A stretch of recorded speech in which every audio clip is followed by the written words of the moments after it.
आपके क्या रूट से एकदम बाल निकल के आते हैं या फिर बीच से टूट के निकल के आते हैं? बीच से टूटते हैं इसका मतलब आपको हेयर ब्रेकेज बहुत हो रहा है, रूट से निकलते हैं मतलब आपको हेयर फॉल बहुत हो रहा है, और हेयर फॉल ज़्यादा होगा तो क्या होगा, बालों का जो वॉल्यूम है, बालों की जो डेंसिटी है वो धीरे धीरे कम होने लगेगी।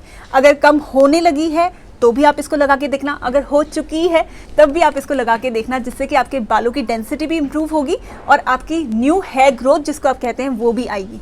इसके लिए मैं आपको बताने वाली हूँ दो। पहली है मेरी जो DIY रेमेडी, उसके लिए आपको बनाना होगा एक हेयर ग्रोथ सीरम, और दूसरे के लिए आपको बनाना होगा एक हेयर ग्रोथ टॉनिक। अब इन दोनों के पीछे एक लॉजिक है, मैं क्यों बता रही हूँ कि आपको दोनों लगाना है, जिससे कि जो हेयर ग्रोथ सीरम है वो क्या करेगा, हमारे जो स्ट्रैंड्स हैं जिनमें बिल्कुल भी मॉइस्चर नहीं होता, जिसकी वजह से हमारे बाल एकदम रूखे सूखे बेजान और बहुत ज़्यादा उलझते हैं। अगर आपके बाल ज़्यादा उलझेंगे तो ऑटोमेटिकली आपके बाल टूटेंगे भी ज़्यादा।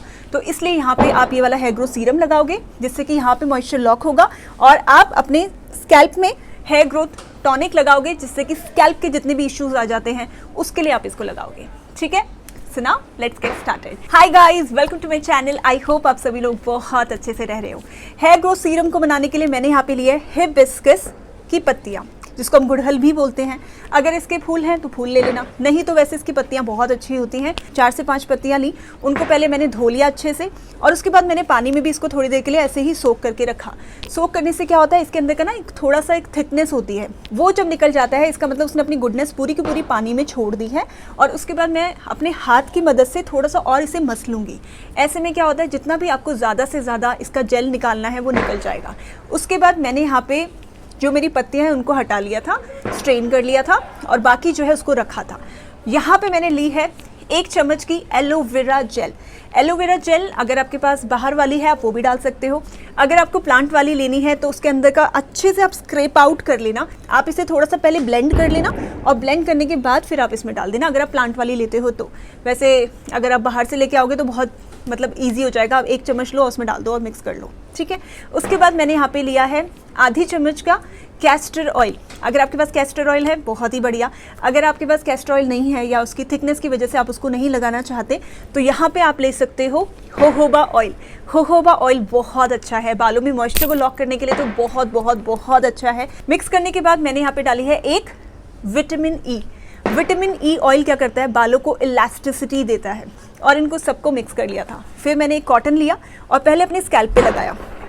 वैसे तो ये हमारे जो स्ट्रैंड्स हैं उनको मॉइस्चर दे रहा है, उनको स्ट्रेंथ दे रहा है, लेकिन इसका मतलब ये नहीं है कि हम सिर्फ और सिर्फ वहीं पे लगाएंगे। आप इसे रूट्स पे भी लगाओ, और स्टैंड्स पे तो लगाना ही लगाना है, क्योंकि हमारा मेन कंसर्न है, हमारा एकदम से कॉन्फिडेंस कम हो जाता है जब अपीयरेंस ख़राब होता है ना। अपनी स्किन को एनहांस करने के लिए आप कुछ उसमें लगा लोगे, लेकिन बाल ऐसी चीज़ है उसमें आप कुछ भी लगाओ, बालों की क्वालिटी तो दिख ही जाती है ना। तो इसलिए कॉन्फिडेंस लेवल कई हैं जिनका कम हो रहा है, और नीचे मुझे कमेंट कर रहे हैं कि अंजना मेरे बालों में ये इशू है, तो मैं सेल्फ केयर सीक्रेट्स के चैनल पे आके ये पूछना चाहती हूँ, जानना चाहती हूँ कि मुझे करना क्या चाहिए। तो इसलिए मैं आपको कहूँगी कि आप इसमें विटामिन ई डालो ही डालो, जिससे कि आपके बाल जो हैं स्ट्रैंड्स खासकर उनको स्ट्रेंथ मिले। और इसको आप चाहो तो फ्रेश बनाओ, जितना आप फ्रेश बनाओगे उतना ही अच्छा, और या फिर आप इसका 3 टाइम्स करके फ्रिज में रख के यूज़ करते रहना इसको, क्योंकि आपने एक के बाद एक लगाना है। पहले आपने ये सीरम लगाना है, फिर आपने उसके बाद टॉनिक लगा लेना उसी के ऊपर। तो आपको वीक में 2 से 3 बार लगाना है, हफ्ते में 2 to 3 टाइम्स आपको इसको लगाना है दोनों को। तो यहाँ पे हमारा सीरम पूरी तरह से लग चुका है। उसके बाद हम यहाँ पे हेयर ग्रोथ टॉनिक लगाएंगे, जो कि हमारे स्कैल्प में मेनली जो हेयर फॉलिकल्स होते हैं उनके अंदर जाके उसमें पेनिट्रेट होके हमें हेयर ग्रोथ देता है। हमारे हर एक छोटा छोटा जो स्कैल्प में पोर्स होते हैं उसके अगेंस्ट आपके एक पोर में 3 बाल आते हैं, लेकिन आपकी जो डेंसिटी वॉल्यूम कम हो जाता है। उसके पीछे का जो सबसे बड़ा रीज़न ये होता है कि आपका एक हेयर फॉलिकल आपको 3 बाल देने की जगह या तो 1 बाल दे रहा है या बिल्कुल भी बाल नहीं दे रहा, तभी फिर वो आपको एकदम से गंजापन और ये सब आने लगता है। तो इसलिए आपको यहाँ पे ये वाला जो हेयर ग्रोथ टॉनिक है ये लगाना होगा स्कैल्प में मिनिमम 1 मंथ। ये दोनों चीज़ें आपको लगानी होंगी टू गेट बेटर रिजल्ट्स। इसको प्रिपेयर करने के लिए 1 कप का आपको पानी लेना है, और उसके बाद यहाँ पे मैंने लिया है मेथी दाना यानी कि फेनुग्रीक। फेनुग्रीक सीड्स के बारे में मैं 3 से 4 वीडियोस आपको पहले बता चुकी हूँ, क्योंकि इसमें होता है रिडेंसिल, नेचुरल रिडेंसिल होता है इसमें। इसलिए आपने देखा होगा कि आजकल बहुत सारे रिडेंसिल वाले कंडीशनर्स भी आ गए हैं, लेकिन कंडीशनर्स आपके बालों को ग्रोथ कभी नहीं दे सकते। पता है क्यों? कंडीशनर आप बालों पे लगाते हो नरिशमेंट के लिए, लगाया छोड़ दिया, पानी से उसको धो दिया, तो वो तो पूरा वॉश ऑफ हो गया ना, वो तो चला गया, वो तो आपके स्कैल्प में भी नहीं रुका, ना ही आपके स्ट्रैंड्स में, तो वो हेयर ग्रोथ को कैसे दे सकता है। तो इसलिए रिडेंसल बेस्ड कोई भी कंडीशनर आपको खरीदने की कोई ज़रूरत नहीं है, उसमें कोई खर्चा करने की ज़रूरत नहीं है। इंस्टेड आप ये जो मेथी दाना है, इसका जो हेयर ग्रोथ टॉनिक है जिसमें रिडेंसल है, वो बना के अपने बालों पे लगा सकते हो। तो उसके लिए यहाँ पे मैंने 2 चम्मच का मेथी दाना डाला है और उसको मैंने अच्छे से पकाया है। मेथी थोड़ा सा आपको लगेगा कि फूलने लगी है, इसका मतलब इसकी गुडनेस जो है आपके पानी में जा चुकी है। उसके बाद मैंने यहाँ पे डाला है अपना सेकंड इंग्रेडिएंट, जो कि मेरा भी फेवरेट है और मुझे लगता है कि साउथ इंडिया में या फिर साउथ इंडिया से अगर कोई देख रहे हैं तो बहुत ही ज़्यादा सबका फेवरेट होने वाला है। तभी आपने देखा होगा कि जितनी भी साउथ इंडियन लेडीज़ होती हैं, गर्ल्स होती हैं, उनके बाल लंबे, घने, काले, मोटे, सब कुछ होते हैं। ऐसा लगता है कि मतलब जो गुड हेयर डे है वो उनकी लाइफ में बहुत ज़्यादा आता होगा, है ना। तो इसलिए मैंने यहाँ पे करी लीव्स डाला है। कड़ी पत्ता मैंने क्या किया था, मेरा थोड़ा सा ड्राई था, थोड़ा सूखा हुआ था, तो पहले मैंने उसको निकाल लिया था और उसके बाद मैंने इसको पानी में थोड़ी देर के लिए सोक करके रखा।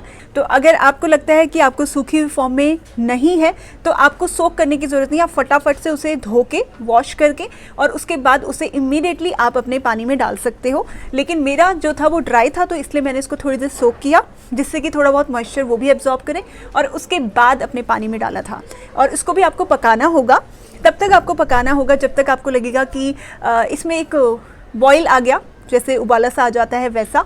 और उसके बाद मैंने यहाँ पे डाला है लौंग यानी कि क्लोव्स। लौंग जो है वो बहुत ही स्ट्रॉन्ग एक स्पाइस है। ये क्या करता है, स्कैल्प में सर्कुलेशन को बढ़ाता है और स्कैल्प में जो सर्कुलेशन बढ़ता है ऑटोमेटिकली हमारी हेयर ग्रोथ अच्छी होती है, क्योंकि ऑक्सीजन आ जाती है बालों में। और जब बालों में ऑक्सीजन आएगी मतलब स्कैल्प में, तो ऑटोमेटिकली हमारी जो हेयर ग्रोथ है वो 2 to 3 टाइम्स इंक्रीज होने लगेगी। लेकिन आपको इसको मिनिमम 1 मंथ तो लगाना ही होगा। तो इसे हमने क्या करना है, प्रॉपरली पका लिया है लौंग के साथ भी। आप लौंग ले सकते हो 4 से 5, क्योंकि लौंग थोड़ी स्ट्रांग होती है तो ज़्यादा लेने की जरूरत नहीं, 4 से 5 भी लोगे तो चलेगा। आप इसको तब तक पकाना जब तक आपको लगेगा कि इसकी क्वांटिटी हाफ नहीं हो गई। जैसे ही आधा होता है उसके बाद आप इसे छान लेना और इस तरह के किसी भी बॉटल में आप इसको डाल सकते हो। और मैंने इसे अपना पहले स्कैल्प में स्प्रे किया है और स्ट्रैंड्स में इसको लगाने से फ्रिज आता है, थोड़े से फ्रिजी बाल लगते हैं।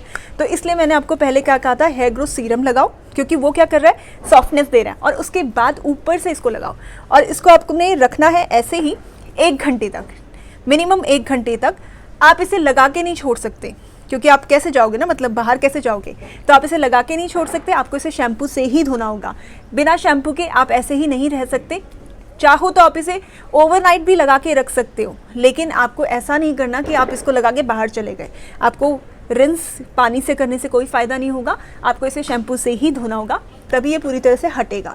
तो आपको इसे हफ्ते में, मैं कहूँगी वीक में 2 से 3 बार लगाना है, 2 to 3 टाइम्स। और उसके बाद फिर 1 मंथ में आप देखोगे कि आपका हेयर फॉल तो पक्का कंट्रोल हो जाने वाला है। हेयर ग्रोथ में आपको 1 और महीने का इंतज़ार करना चाहिए मेरे हिसाब से, और फिर आप मुझे नीचे कमेंट में आके बताना गाइस। लास्ट में मैं आपको फिर से एक बार रिमाइंडर देना चाहूँगी कि आपको रिडेंसल बेस्ड कोई भी कंडीशनर नहीं लगाना, क्योंकि कंडीशनर आपके बालों पे नहीं रुकता। आप बालों पे लगाते हो, उसके बाद पानी से उसे रिंस कर देते हो, तो वो तो आपके बालों में रुका ही नहीं ना, तो आपको हेयर ग्रोथ कैसे दे सकता है।